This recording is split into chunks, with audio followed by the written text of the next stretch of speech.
on U.S. Taiwanese diplomacy and potential retaliation from China. Joining me live is Rebecca Heinrich. She's a senior fellow at the Hudson Institute, which was sanctioned by China for, quote, providing a platform and convenience to the Taiwan separatist activities. Oh, my. All right. Well, let's start with this. We've seen these very warm meetings, globe-crossing meetings between Taiwan President Tsai and our leaders, a bipartisan leadership, joining in these meetings. And the reaction from China is to hold enormous war games, essentially.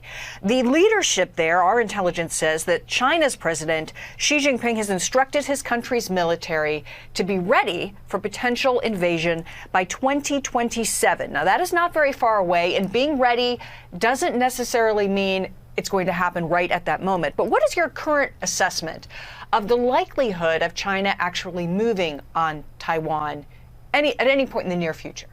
Well, first of all, that 2027 date, I think, is probably, it could actually be much sooner than that, which is why it's so critically important that this U.S. Congress is bipartisan in pushing the Biden administration to cut all the red tape and all the bureaucracy necessary to move these weapons into Taiwan and into the region in order to prevent Chinese aggression. So the time is now, the time is yesterday, frankly, to make sure that we can get all these weapons in there. So Congressman McCall is exactly right.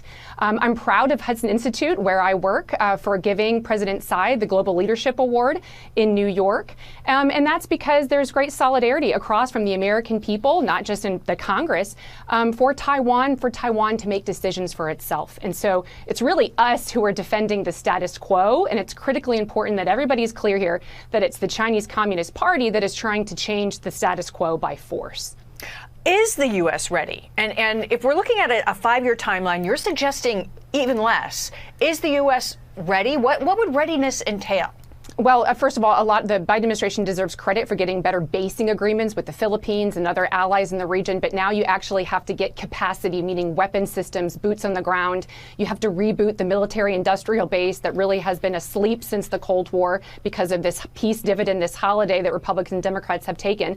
So you have to be doing all of that quickly to produce the necessary weapons at scale. And you got to get them into the region. We do have the capability to do that now to some extent, but it's going to have to come from the top, from the Biden administration, which is why I'm so grateful that you have Republicans and Democrats demonstrating this strong support for Taiwan. One last point on this. Taiwan is just the first thing that the Chinese Communist Party wants. They have global ambitions to replace the United States. And so, yes, it would create a global recession if they were to take Taiwan, but that's just the beginning. It would be devastating for the American people and our economy, security, and prosperity if China was allowed to prevail. You know, the United States has had this ongoing policy. It's been called strategic ambiguity. Is it time for that strategic ambiguity to change?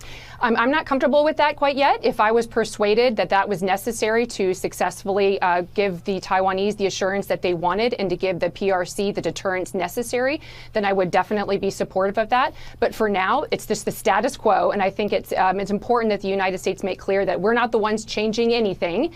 And again, it's the PRC that's using these visits with Tsai here in the U.S. and then McCall in Taiwan. They're using that as a pretext to really conduct practice exercises of what they'd want to do anyway to actually launch this invasion against Taiwan. On the periphery of this is the ongoing conflict, Ukraine and Russia. China has been seemingly getting more friendly with Russia. How concerning is that? And is there any sort of tie-in that we should be aware of regarding what this could mean for Taiwan? Oh, the People's Republic of China and the Russian Federation are close, for all intents and purposes, allies now. And so it's a mistake to look at what's going on in Ukraine totally separately from what's going on with China's threats against Taiwan. They're directly related. And I think it's necessary for the United States to back Ukraine to prevail so that we can then make sure that NATO is strong and then we can focus on the Chinese aggression problem in Taiwan. But certainly this is direct line from Joe Biden's precipitous withdrawal from Afghanistan. Remember, that was a NATO mission. This administration likes to take victory laps for strengthening NATO, but that was a huge blow to NATO, and it really opened the door to signal to Russia that they can now invade Ukraine because the United States simply isn't willing to do the hard task of being a global leader. Rebecca Heinrich, thank you so much, covering a lot of ground for us. We appreciate it. Thank you. I'm Steve Doocy. I'm Brian Kilmeade. And I'm Ainsley Earhart. And click here to subscribe to the Fox News YouTube page to catch our hottest interviews and most compelling analysis.